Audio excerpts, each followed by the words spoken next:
In the dark and freezing December of 1940, the future of Western civilization hung by a single fraying thread. The Battle of Britain had been won in the skies, but on the ground the Blitz was still raging. London burned night after night. Coventry and Liverpool were pounded into rubble. Air raid sirens became the soundtrack of daily life. On the map, the British Empire still looked immense, a vast splash of pink covering nearly a quarter of the globe. But inside the underground war rooms of Whitehall, the men running Britain knew a terrifying truth they dared not share with the public. The empire was not just losing men, it was bleeding to death financially, and that hidden reality would change the balance of global power forever. Here on Cash Historian, we follow the money, because wars are not only won with weapons, they are won and lost with balance sheets. Winston Churchill, the man whose voice rallied the free world, sat at his desk in the cabinet war rooms to write one of the most important letters of his life. The letter was addressed to Franklin Delano Roosevelt, President of the United States. Churchill was a master of language, a man who could turn words into weapons. But this letter required something different. It required humility, it required admission. It required him to confess that Great Britain, the banker of the 19th century, the workshop of the world, the empire that had defeated Napoleon, was completely and utterly broke. The letter was long and detailed.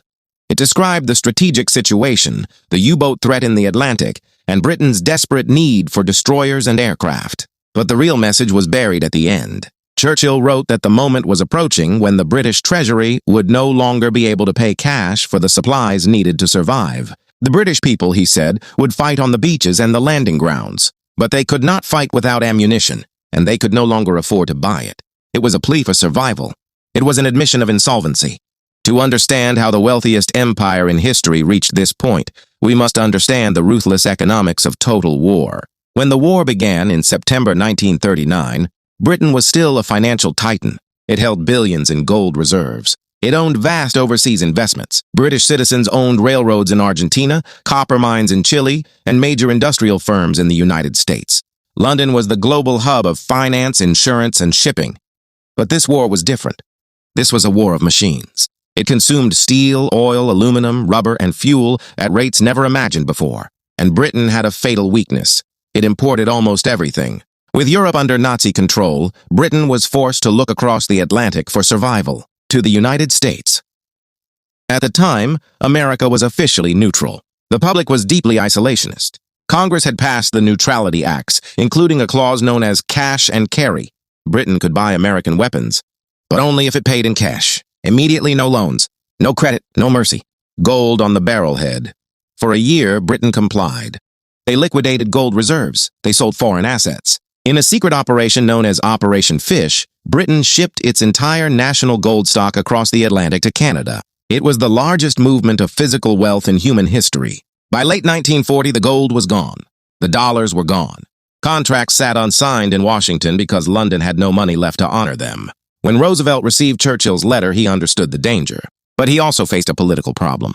He could not openly give money to Britain. So he framed a solution: Lend-Lease, a policy explained to the public as neighborly help.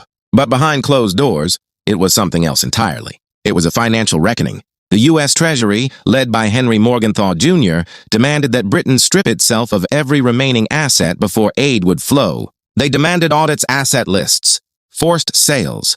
Britain was treated not as an ally, but as a bankrupt company in receivership. The most brutal example was the forced sale of American Viscose Corporation, a massive U.S. industrial giant owned by British interests. Highly profitable, strategically vital. The Americans demanded it be sold. Under pressure, Britain seized the company and sold it in a distressed sale for roughly half its real value. The dollars went straight into the U.S. Treasury. Britain absorbed the debt. This was the moment British elites understood the truth. This was not partnership. It was liquidation. Britain needed destroyers to fight U-boats. Roosevelt offered 50 obsolete ships. In exchange, 99-year leases on British bases across the Atlantic and Caribbean. Britain handed over strategic control of the Western Hemisphere. For rusting ships, it was a geopolitical fire sale.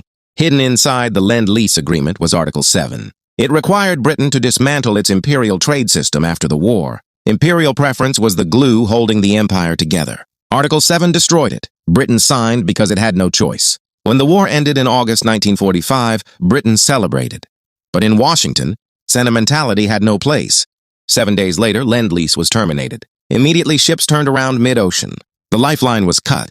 John Maynard Keynes called it a financial Dunkirk. Britain faced instant bankruptcy. Keynes went to Washington begging for a grant. He received a loan, with interest and poison conditions. Sterling convertibility shattered the pound. Capital fled. The empire collapsed. Britain had won the war, but lost the world. This is the true cost of victory. Empires rarely fall on battlefields. They fall in boardrooms. They fall in negotiations. They fall when survival today is traded for sovereignty tomorrow. Here on Cash Historian, we uncover the stories hidden beneath patriotic myths. Because history makes sense only when you follow the money. If you found this breakdown valuable, subscribe to Cash Historian and turn on notifications. Because the next empire to fall may not see it coming.